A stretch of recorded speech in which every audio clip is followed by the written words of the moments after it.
Bonjour et bienvenue sur le centre d'aide EBP. Dans cette vidéo, nous verrons la saisie des temps sur votre logiciel de bâtiment OpenLine.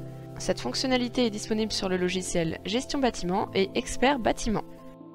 La saisie des temps vous permet de saisir les durées de main-d'œuvre et d'utilisation des matériels liés à vos chantiers afin d'en alimenter les coûts. Dans un premier temps, il convient de définir les préférences.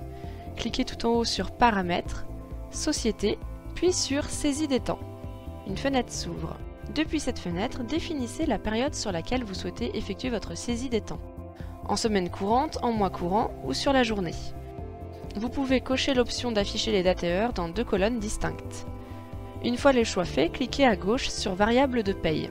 C'est ici que vous pouvez définir les variables de paye. Vous pouvez renseigner diverses options et ajouter ou supprimer des lignes. En renseignant ces variables dans la saisie des temps, vous pourrez ensuite faire un import sur votre logiciel de paye OpenLine. Une fois les préférences définies, cliquez sur OK pour valider. Nous allons maintenant renseigner une grille des saisies, depuis le menu Vente, Planning, puis Saisie des temps et variables de paye. Vous arrivez sur une fenêtre vierge. Par défaut, la grille des saisies s'affiche sur la semaine courante, c'est ce que nous avons prédéfini dans les paramètres société. Vous pouvez cependant cliquer sur les flèches pour modifier la période ou maintenir appuyé la touche CTRL de votre clavier, puis en appuyant sur les flèches de votre clavier. Dans notre exemple, nous allons sélectionner un seul intervenant, mais vous pouvez très bien faire une sélection multiple. Pour que la saisie des temps soit optimale, vous devez au préalable avoir défini le planning et le coût horaire de votre intervenant depuis sa fiche. Vous pouvez accéder à sa fiche en cliquant sur le petit crayon orange. Pour démarrer notre saisie des temps, nous allons renseigner une absence. Vous pouvez renseigner l'absence de votre intervenant en cliquant sur Saisir une absence. Une fenêtre s'ouvre. Sélectionnez la date de début et de fin de l'absence. Le logiciel vous demande comment vous souhaitez impacter les ressources planifiées. Sélectionnez votre choix, puis sélectionnez le type d'absence. Une fois ces informations renseignées, enregistrez et fermez. La ligne apparaît dans votre grille des saisies des temps. Pré-remplissez la grille des saisies des temps, puis sélectionnez l'option qui vous convient le mieux.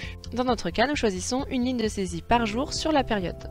Vous avez donc une ligne de saisie par jour sur votre période sélectionnée. Renseignez vos saisies de variables. Dans notre cas, notre intervenant a effectué 5 heures supplémentaires à 10% le 25 mars. Si nous allons tout à droite de la grille des saisies, nous allons alors voir l'impact de ces heures supplémentaires sur le coût réel. Vous avez ici une colonne code du chantier. Sélectionnez la ligne, puis cliquez sur le crayon orange pour accéder au chantier. Vous voilà sur votre chantier.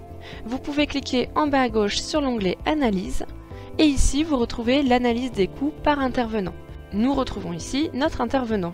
Tout en bas, vous pouvez retrouver la synthèse de votre chantier avec les coûts prévus, les coûts réalisés et l'écart. Fermez la fenêtre.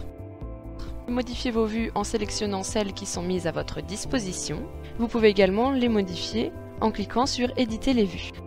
Sur notre vue actuelle, vous pouvez retrouver une colonne info avec des icônes liées à un événement. Si vous glissez votre souris dessus, vous avez le détail de l'icône. Puis si vous sélectionnez la ligne avec un icône événement, vous pouvez alors cliquer sur Afficher l'événement.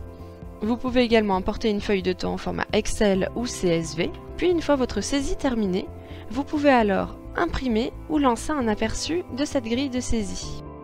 Vous pouvez visualiser plusieurs modèles, puis imprimer celui qui vous convient. Nous espérons que cette vidéo vous a été utile. N'hésitez pas à retrouver toutes nos autres vidéos depuis le bar à tuto sur notre centre d'aide.